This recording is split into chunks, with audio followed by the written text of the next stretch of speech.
الجاهلين ففهمناها سليمان وكلا آتينا حكما وعلما صدق الله العلي العظيم. اللهم صل على محمد وآل محمد. Tonight I want to share with you some of the stories of the Quran and then draw some lessons from those stories of the Quran.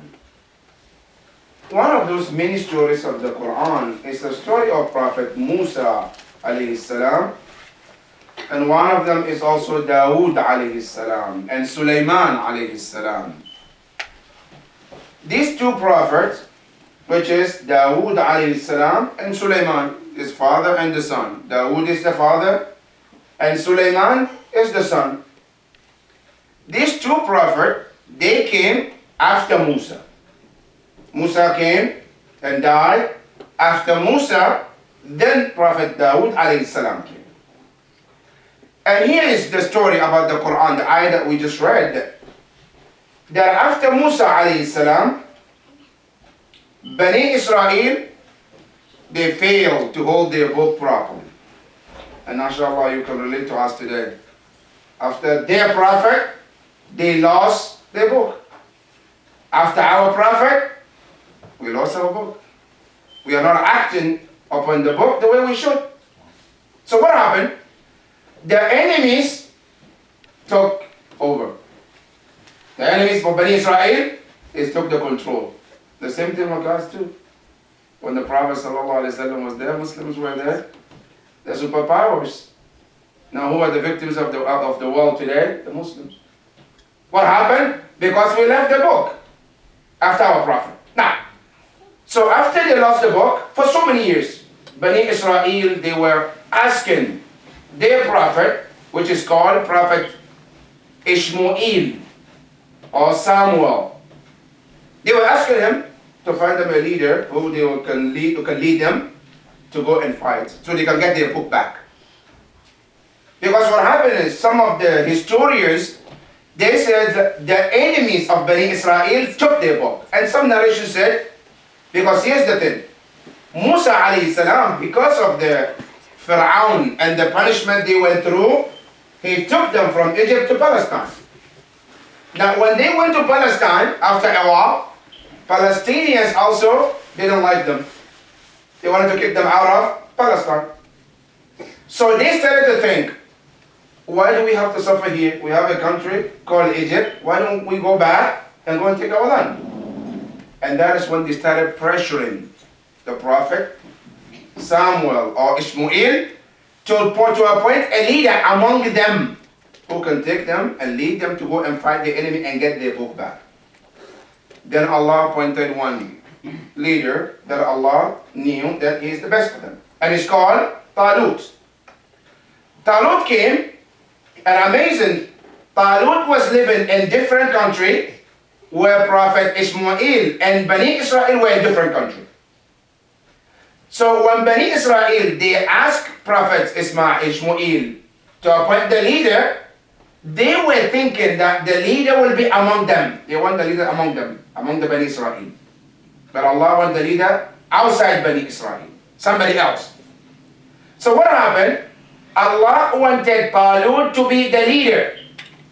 So Taloot, he didn't know Ishmael. He heard about him, but never met him before. But Taloot, he was a shepherd. He had a lot of goats and camels and cows. One day, as he was taking his animals out, few of them got lost. So he started searching for them, looking everywhere. He couldn't find them. As he continued searching, he ended up getting to the city where Prophet Ishmael was, without knowing. So when he finally got into that city, he heard about Prophet Samuel or Ishmael. Then he said, okay, since I'm in this town, let me go say salam to this prophet of Allah. So he went there. Assalamu alaikum wa alaikum assalam. How are you doing? What are you doing here? Say, I lost my animal. I'm looking for it here. And look at how Allah works His ways. Allah subhanahu wa ta'ala wanted them to meet with each other, so Allah made His animal to get lost, so He can come to a place where Prophet Ishmael is, so at least they can meet each other. So when they met each other, Prophet Ishmael said, "No, don't worry about it. I know where your animal is, inshallah you find it. But I have an important message for you." What is it? He said, "I want you to be the leader of Bani Israel. Lead them to go and fight so they can get their book back." He said, "I have no any objection if this is your order and the order of Allah subhanahu wa ta'ala." So done deal. After all this conversation, then Prophet Ishmael told Taloot, "I don't want you to go back home. I want you to stay here. I give you everything. Just get ready so we can go to the war." He said, "Okay." Then Prophet Ishmael went and told Bani Israel, "Ya Bani Israel, I have a good news for you." What is it? We found a leader who is going to lead us to the battle. Now, good, alhamdulillah. What was the good news? Who is that leader? To their surprise, because they were hoping that the leader will be one of them. But the surprise came that the leader is Taloot. That became a bad news to them, because it wasn't like one of them. And that is always the case, you know, among the Bani Israel. When the prophet came, it was a bad news for them too. Why? Because they were expecting that Rasulullah will be one of them too. That is why when they finally found that the prophet is among the Arabs, that's why they started to change the Tawrat. All the signs that they were expecting Rasulullah is going to be one of them. Right? That is why in Surah Al-Baqarah, Allah tells us about them. يَعْرِفُونَهُ كَمَا يَعْرِفُونَ أَبْنَاءَهُم. We give them all the sign of the prophet to the point that they know the prophet as they know their own children.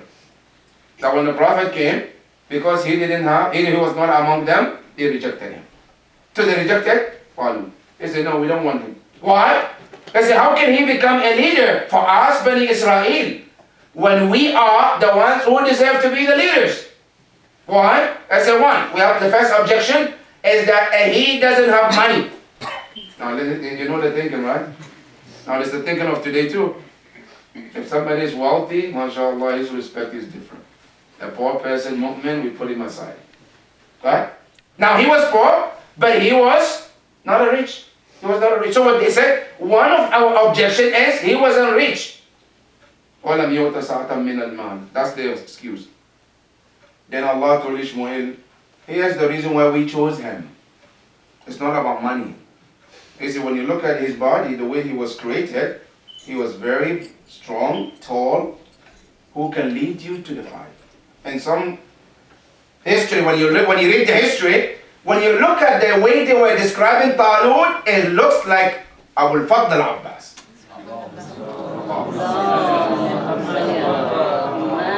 The way the structure, the way Allah created him, is like Abul Fadl al-Abbas in all the qualities that he had. So what happened? So he told them that this is the one that Allah chose for you. Reason number one, because he is more knowledgeable than all of you. And that is the one of the quality of the leadership. Number two, his body structure is fixed for the leadership. They said, okay, we surrender. Now, then Taloot gathered the army. They took the army going to the battlefield to go and fight Jalut, which is Goliath. They got there, Bani Israel. As soon as they saw Jalut, which is the very strong, tall man, immediately they got scared. At that time, because the reason why I'm bringing this, we're talking about Dawood and Sulaiman. At that time, Prophet Dawood was a teenager. He was 13 years old. He didn't come to the battle to fight. No, he came, he had 3 brothers. He came with the brothers just to help if they need anything. They need a water, he can give them. They need something, he can pick it for them. That was the reason. So when he came, the armies, they were sitting in one place, the battlefield, and he was in another room, sitting with the other children, where they were being protected. Then Sulaiman and Dawood alayhi salam heard a lot of noise was going on. Then what happened? He wanted to go and see what is going on. When he got there, he saw that Bani Israel were arguing with Taloot and Prophet Ishmael. They were arguing. What was the argument? said, we don't want to go. We don't want to fight these people. We can't stand them. And they were going back and forth, back and forth. Prophet Ishmael was trying as much as he can convince them. Now you imagine, he got to the point he said to them, if you stand by me and you fight these men, anybody who kills Jalut, Goliath, I will make him to marry my daughter. Just to encourage them to stand and fight the enemies of Allah. They would not. Dawood alayhi salam was there. And then Dawood says, Ya Nabi Allah, if you give me a chance, I will fight him. You will fight him? You're 13 years old. These are people 40, 50, 60. They are running away and you're 13 years old. Do you want to go fight? He said, yes, I will.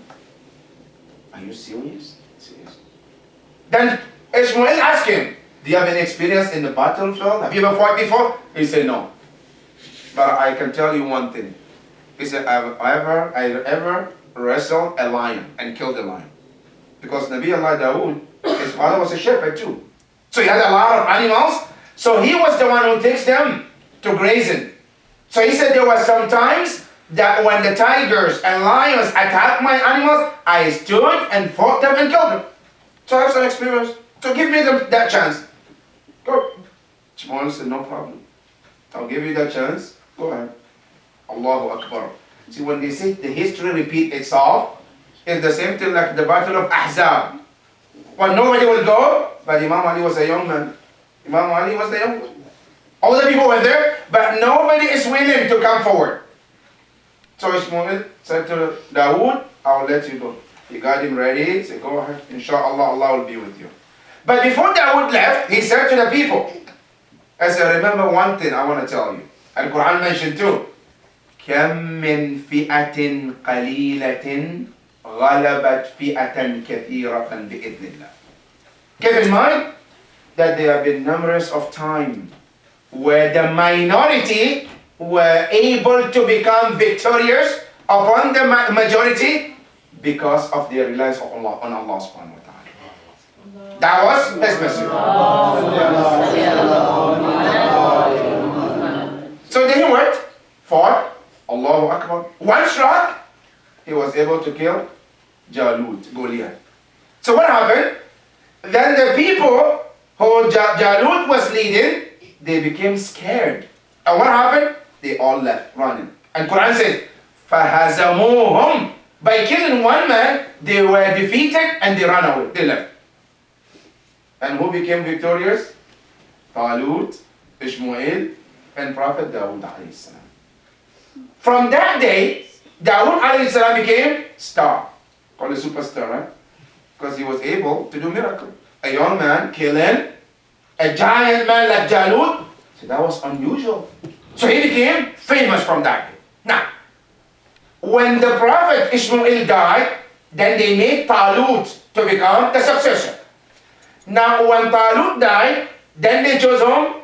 Dawood alayhi salam. That is when Dawood became a leader. Now, as soon as they chose him, Allah said, now I am also going to choose you to become a prophet, Dawood. So he was chosen as a leader, as a king.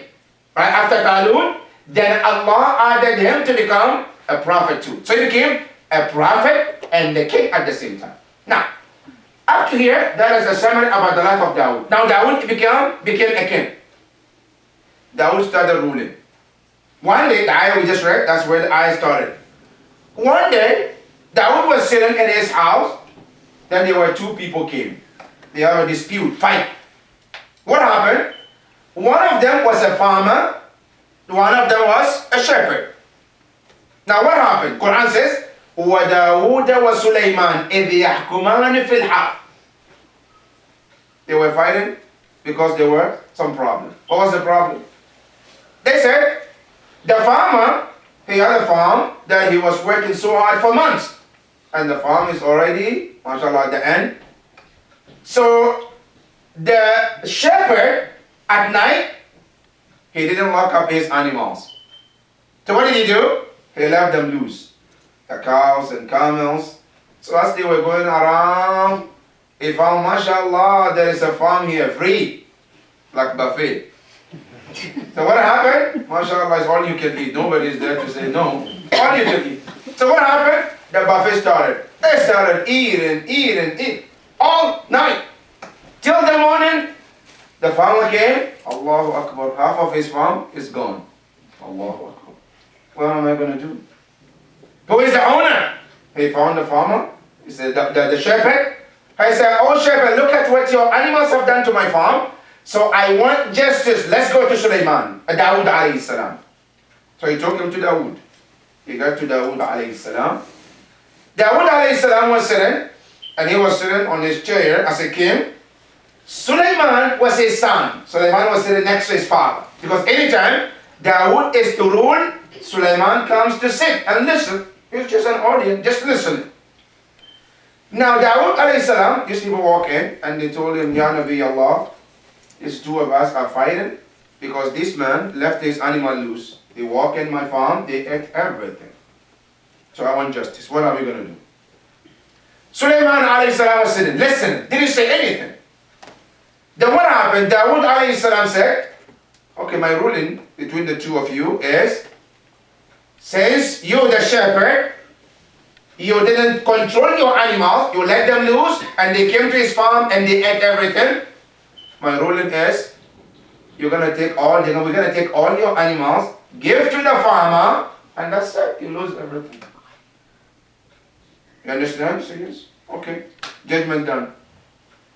As they're about to leave, Sulaiman alayhi salam was saying, Dad, can I say something?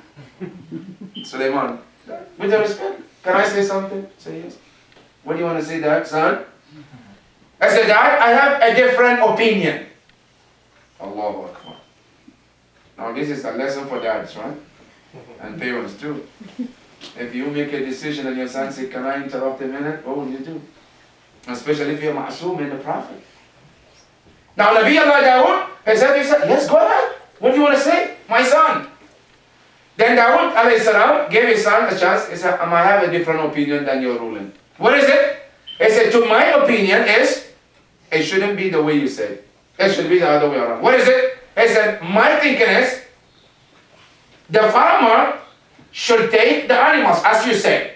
He should take it, right? But temporary. Temporary how? It says he should keep the animals, using their milk, using them for any purpose that he needs. That's fine. And then we take the farm and give it to him, to the shepherd. Right? Now they switch, right? The farmer takes the animals and the shepherd takes the farm. Right? Now the farmer, he will work on the farm on daily basis until the farm reach to where it was before the animal destroyed, then they switch back. That was Sulaiman's decision. So Ya Allah, what do you think these are done if we switch that way? Before Sulaiman said the word, Allah sent him text message. Ya Nabi Allah, listen. فَفَهَّمْنَاهَا سُلَيْمَانَ وَكُلًّا آتَيْنَا حُكْمًا وَعِلْمًا. Allah said, Ya Dawood, I prefer the judgment of Sulaiman. Why? Okay, do you think Sulaiman is right and the father is wrong? No, they're both Masum, right? Masum doesn't make a mistake. Now what do you think? What do you think that Allah subhanahu wa ta'ala says? I prefer this because the judgment of Sulaiman has more mercy than the mercy of the first one. Otherwise they're both right. That's when you go to the ayah, Allah subhanahu wa ta'ala says, وَكُلًّا. Before you think about maybe Dawood is wrong, Allah says وَكُلًّا. Both of them, آتَيْنَا. We give them Hukum wa ilm. They both have ruling. They know how to rule, and they both have also al-ilm, the knowledge from Allah subhanahu wa ta'ala. So Sulaiman was right and Dawood was right. But the difference is Dawood alayhi salam, his ruling was a little bit harsh, but Sulaiman alayhi salam, his ruling was a little more merciful. So Dawood alayhi salam, what did he say? Did he say, oh my son, when were you born? You were just 13 years, what are you talking about? I have been ruling for all my life and you're going to teach me how to rule? Did he say that? No. When the text of Allah came, he said, yes, that's it. Then he called them back. I said, come back. Allah have sent a different ruling through my son. What is the ruling? I said, I want you to switch, right, the farm and the animals, and then work on each one of them until they come back to where it was, the farm. Then you can switch back to each other. Then Allah subhanahu wa ta'ala said that was the rule of Prophet Dawood alayhi salam. Now that is the short story, but I just wanted to take some lessons from this story. A lot of lessons, brothers and sisters, and some of them relate to our daily life today. Number one, you know, most of our youth, and the reason why I'm talking because mashallah I saw a lot of youth today. We live in the country where there is something we call peer pressure, right? You go to school, there are children who are different than you. Their way of thinking, their way of life, their way of doing things is different than you, right? So most of our children, what did they say? Most of our youth, when we go to school, to go to mall, we go to the park, we go to zoo, we go to different places, when we see the people who are the majority, they are different than us, so what do you want to do? We want to fit in. So what do you want to do? We want to change to become like them. Right? Why? Because we think we are the minority. Now let me tell you, the reason, one of the lessons I want us to learn is from Dawood alayhi salam. What did he say to the people who were looking at the majority? That they were telling the others, like, look at Taloot, he has the majority. They are more stronger, they have everything, which we don't have. How can we fight them? Then Dawood alayhi salam said to them, no. كم من فئة قليلة غلبت فئة كثيرة. How many minority overcomes the minority? Now, lesson number one is that in Islam, majority is good, but majority is not what is the criteria of everything. Majority is not the criteria. So for example, if I see a group of people, they have the majority, it doesn't mean they're right. So I have to be like them. What is this is that I have to always search and look for what is right and do what is right. Even if the right has one person. That is the message. You know Imam Ali alayhi salam.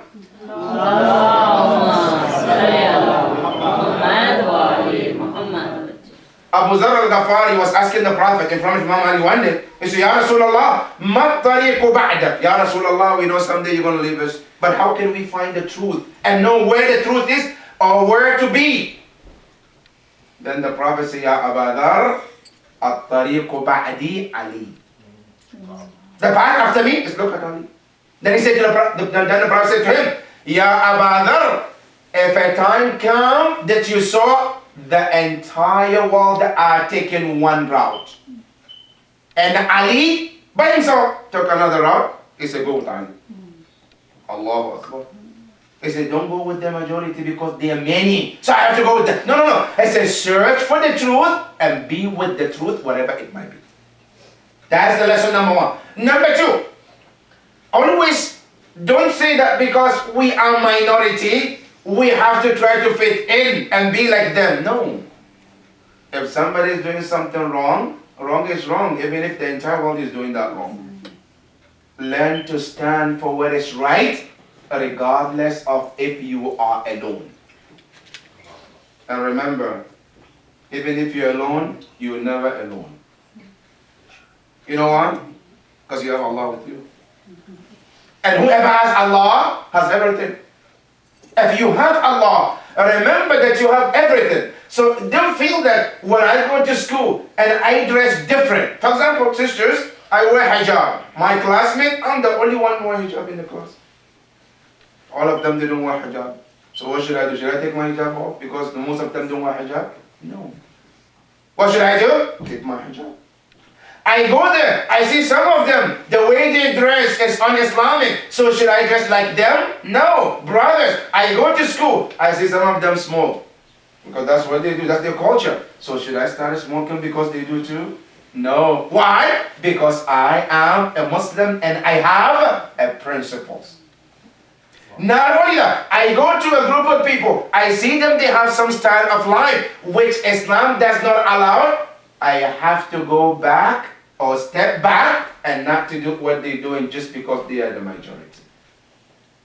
So that is one of the lessons we should learn, brothers and sisters. Never fall for majority because they are the majority. No, be with whoever you know they are right, be with them. And leave the majority with those who might be with them. That is lesson number one. Lesson number two we should learn also from the story of Dawood alayhi salam is to learn also to listen.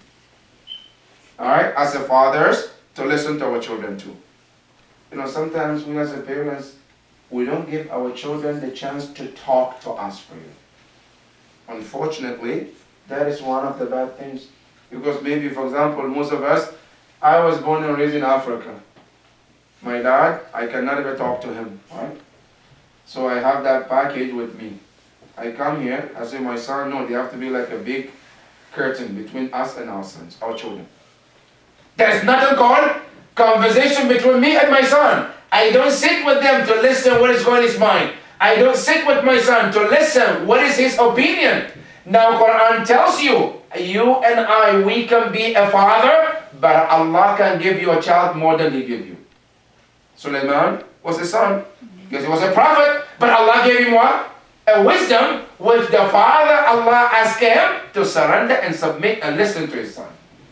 And Sulaiman was, Allah said, وَكُفَ فَهَمْنَهَا Sulaiman. We give that knowledge to Sulaiman alayhi salam. One of the problems we have, we are not giving our children the chance to explain themselves. As a father and a parent, it's very important. We have to have the listening ears with our children. Because, you know, brothers and sisters, one of the problems we have today is that most of our children, they don't get the chance to talk to us. So what do? Then they find somebody else to talk to. And then what happened? Maybe the person they want to talk to might not be the right person. Then what does he do? Then they started feeding him with their bad information. Then suddenly you see a change in the house. Why? Where did that come from? Because it came from somebody who they thought might help them, but turned out to hurt them. And the reason is what? Because we didn't give them the chance to talk to us. It's very important. Sulaiman and Dawood in this ayah, they're telling us the importance of a father and the child, or a mother and the children have to talk. They have to be talking. That is lesson number two. Lesson number three is that when you ever been put in the position of being a judge between the two people, what should you do? Sometimes we become a judge. A friend, neighbor, family members, they have dispute. Then they put you in the spot. Be the judge. What do? Are you going to be harsh with someone of them? Or are you going to be more merciful to both of them? A judge in Islam doesn't matter. And when I say judge, don't think yourself you sit on the chair with the mashallah gown and with the heart and with the wood. No, that's not. You can be a judge sitting in your chair and in your bed, right? Sometimes you are a judge also among your children. The children, they fight, they come to you. The smaller one comes and says, Daddy, my older brother hit me. Right? Now you're a judge now. Are you going to hit him back or are you going to listen to them? What are you going to do? You're a judge. Sometimes a mother becomes a judge. The father is not there. The children comes with the complaint. What will you do? Islam teaches that always when something comes, we always have to learn to be a judge who is always looking at people with the mercy. It's a mercy. It's very important that in Islam, when two people walk to you, whether they are your children or their friend or neighbors or family members, and they have dispute, Islam says always try to be fair for both of them. And be fair for both of them, not because of them, because of Allah subhanahu wa ta'ala. Because whatever judgment you do, Allah subhanahu wa ta'ala will ask you Yawm al-Qiyamah. That is number three. Number four. If you ever become a leader of community, and the leadership, don't think about leadership being big, being the leader of a country. No. Sometimes we can be leaders in our homes too. I'm a father, I'm a husband, are you leading? Now in that leadership, in your government, as your children and your wife and kids. Now you are the president. Now if you ever become a president, right? and you're ruling your people, or you're ruling this country, or that city, or that town, or that house, how would you rule those people? Would you rule them with the mercy and kindness like Dawood alayhi salam used to do? Or you're going to rule them with sword like other people? Imam Ali alayhi salam, in one of his sayings, when he talked in Najl Balagha, when he was emphasizing about the danger of ruling, he says, when you become a leader of people, he said, learn to become as humble as the Rasulullah was.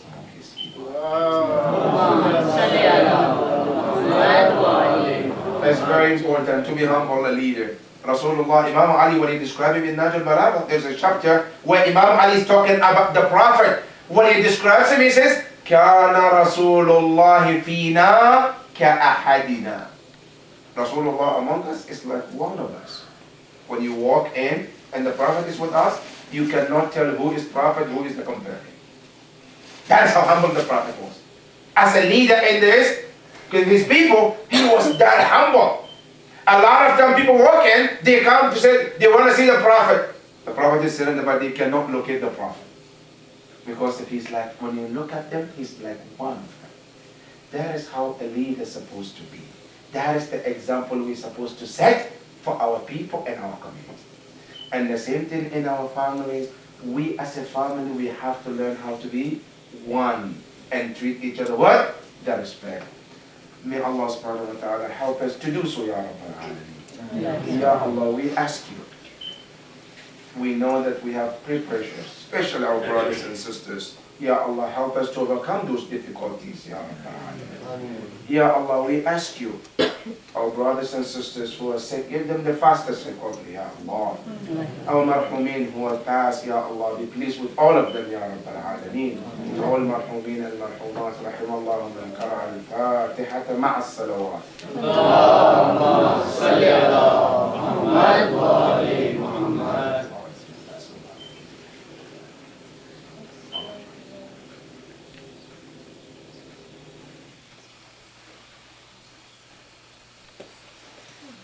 Can we take 5 minutes Yeah, question? questions. And then No, we have questions. 15 minutes. Any questions? Let me ask you a question to start. Most of the prophets didn't have a lot of followers. I mean, Prophet Musa had Bani Israel, but there were only few real followers amongst them. So, and a lot of prophets lived for hundreds of years, like Prophet Nuh lived for 950 years. So, again, the minority concept that even the prophets couldn't convert or have a lot of majority of them as followers, true followers of them. So, any comments, any historical on that? Even Allah didn't have any majority of servants. He is the creator, He is the giver of all the blessings, but He doesn't have majority. Because in Quran, from day one, when Shaitan told Allah, I will misguide all of them, except very few. لَأُغْوِيَنَّهُمْ أَجْمَعِينَ إِلَّا عِبَادَكَ الْمُخْلَصِينَ. Except very, very few of them that you will find to be your followers. And that's what it is. Now, when you go to the entire world, the majority are not the believers. And all the prophets who came, they also faced this problem too. Like Prophet Lut alayhi salam, when Quran talks about him, he said, by the time Allah wanted to punish people of Lut, Allah said only one house. فَمَا وَجَدْنَا فِيهَا غَيْرَ بَيْتٍ مِنَ الْمُسْلِمِينَ. Just one house was the believer. And you guess which house was that? His own house. Nobody believed in him. His own house. And his own house, his wife was not one of them either. Can you imagine? His own house, he couldn't convince them. So that tells you that even the Prophet and the Allah subhanahu wa ta'ala, they were not able to get the majority. So majority shouldn't be what is our criteria. Shouldn't be our criteria. And the reason why I'm saying this, because a lot of times, especially our youth at the workplace, a majority of people are not Muslim, majority of people are not praying. So what happens? You know, we want to try to fit in. We want to change our names. Right? Or Fatima, I want to be fat. Right? Muhammad, I want to be more. So that way, I don't want them to know that I'm Muhammad. No, you should be proud of your name. It's Muhammad.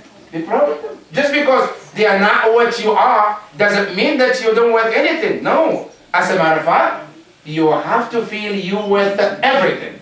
Why? Because you have what they don't have. You have 5 important things they don't have. 1, if they believe in God. If they have their God, Wallahi, Allah is better than any other God.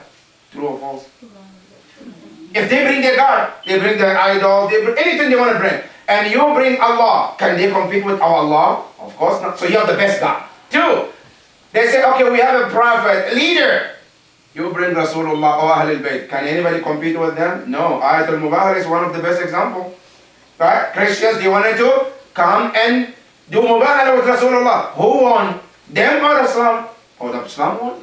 So you have the best leader. Number 3, if they say we have books, okay, we have book too, but our book is better than their book, don't we? Yes. That's number 3. Number 4, if they come to also talk about the guidance, your guidance that you have is best than their guidance. So you have the best of everything. Why should you take it, cut it low? No, cut it high and feel proud of who you are and be proud of whatever you have been given by Allah subhanahu wa ta'ala. I have a question. Please, questions? Yes. Yeah, it's about living in America and voting. So you say that majority is not always right. Of course, majority is not always right, but it's not always wrong also. So now if there are 2 political parties, actually 3 political parties, one has a majority and the second one is competing with the first one. Right. The third one, you think that the third one is the right party. But they get so little votes that if you want to vote them, they are right and you think they are right and they are right. If you give them your vote is being taken away from the second party. So the majority. So in this situation, do you give your vote to the third party which is right, but not to the second one? By not doing so, the bad wins. So is it better to choose the lesser evil than to choose the right one? Good question. Now you have, there is a group that is right. And then there is one that is evil. And then there is one that is less evil. Alright? Evil, less evil, and the right. Now, which one should one choose? Of course, always the right comes first. Islamic point of view, the right is what comes first. However, if it comes to evil and less evil, then who should we choose? Which one should we vote? For the less evil. So yeah, between the 3, the right one have to be given the priority. Even if they don't win, we should always give the priority to the right. But if there happen to be 2 evils, then we should always take the less evil among the 2. But I'm talking about 3. Here. Evil, lesser evil, and right. What? So by choosing the right, you are giving the evil chance to win. That's what I'm saying. If you know for sure that if I choose the right, then the chances of the evil is much bigger. But if I choose less evil, I'm giving the chance for the less evil over the evil, then yes, in that situation, the less evil should be voted out. Yeah. Yes. So if Allah knows what's going to happen in the future, like who's going to go to heaven and who's going to go to hell, why are we here as humans on the earth? Good. We know that Allah knows who's going to go to heaven and who's going to go to hellfire. There's no doubt about that. Yes. So why are you here? I'll give you an example. If you're in the class, let's say you're going to college, right? The teacher has been teaching you for 4 years. And the teacher comes and said, okay, no test. I'm gonna give you A plus, I'm gonna give you F, I'm gonna give you F, I'm gonna give you A. You think the F guy is gonna say, oh, thank you, go ahead? What do you think the F guy is gonna say? What do you mean? How do you know I'm gonna get F? Right? I'm gonna get A plus. No, I know you, I've been teaching you all this. No. How do you know if I got better last night? Right? It's gonna argue about it. But how do you prove to him or her that he's an F student? When you give him the paper and he writes his own test, you graded it and he found his mistake and you tell him you get an F. Then can he argue after that? No. Allah subhanahu wa ta'ala knows from day one who's going to hellfire, who's going to heaven. But human beings by nature will love to argue. If Allah says, Yawm al-Qiyamah, I'm not going to send you to this hell, this wall. I'm just going to send you heaven and hell. A lot of people say, Ya Allah, how do you know that I'm going to be bad? Right? I'm going to be good. Right? Let me give you another example. You know, even after we come to this wall and we do the wrong things, some of us who died, they go to Barzakh, they say, Ya Allah, please send me back. I'll be better for the next time. And that's what we call al-raj'a. Al-raj'a in our qa'id is that certain people, they were sent to this world. They did wrong. They died. They go to Barzakh. They say, Ya Allah, please, just last chance. And Allah tells them, no, look, even if I send you, you will do the same thing. They say, no, Ya Allah. When I come back, I'm going to be completely different. Then Allah says, okay, I'm going to send. They come back, guess what? They do the same thing. The Yawm al-Qiyamah, Allah says, in Surah Al-Ghafir is mentioned, قالوا ربنا أمتنا اثنتين. Ya Allah, you gave us a life twice and took our life twice. فاعترفنا بذنوبنا. Now we confess our sins. That is human being. So even though Allah knew, the reason is to prove to us Yawm al-Qiyamah, so we don't have any excuse in front of Allah. Yes. Oh, so out of the political parties in the American political system, who is the lesser evil? Now, brother is putting us into the politics. In what sense? No, the thing is, see, first, everything that we do, you have to ask the aspect. I'm not a politician. I don't know politics. So the best thing is, when we ask the people who are the best candidate in that field. Even in fact, right? We can't go and ask somebody who's a historian about wudu, because that's not his field. You have to ask somebody who is expert in that field. So in terms of this, in order to get the best answer, I think it's better to get somebody who is expert in that field and then find who is the best candidate for us. Inshallah. Yes. Going back to the sister over here asking a question, it goes back to the fact about asking for dua. Why do we make dua when we already know, God already knows if He's going to grant it or not? Right. I don't know if you remember Maula Ali's quote, Right. that maybe you're destined to make a prayer. Right. That's what Allah is expecting. Right. But if for the kids, maybe if you could just Right. shed some light on that. Right, a lot of people also, like sister said, that is one of the questions. People say, why do we even need to make dua? There's no reason to make dua. There's a lot of argument among some of the Muslims. They say, number one, when you make dua, you are interfering Allah's decision. Because Allah wants something to happen, and now you're asking Allah to change it. You're interfering Allah's decision. You already made a decision. That's one. Number two, they said, dua is not a good thing because it makes people lazy. Right? Because I said, oh Allah, I want this, so you take care of it. Why do I need to do anything? Just fold my arm, waiting for Allah to take care of it. So dua makes people lazy. So we shouldn't even make dua. And so on the list. Right? But when you come to Islam, it's not, no, that's not the case. Dua can make a big changes in our life. Allah subhanahu wa ta'ala, He Himself asked us to do dua.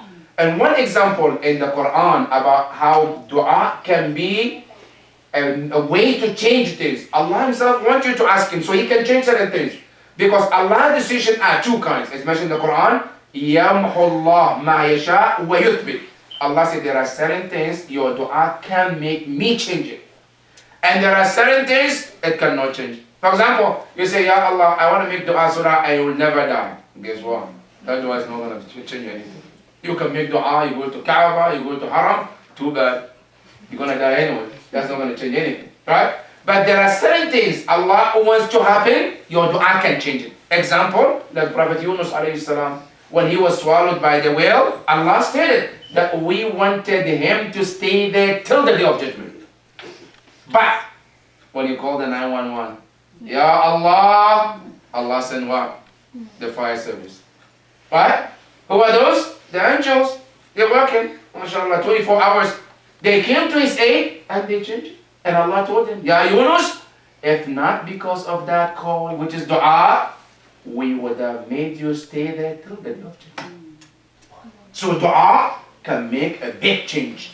So it doesn't mean that yes, Allah subhanahu wa ta'ala would not know and would know something and your dua will not change it. No, it will. Allah gave you that power and you can do that.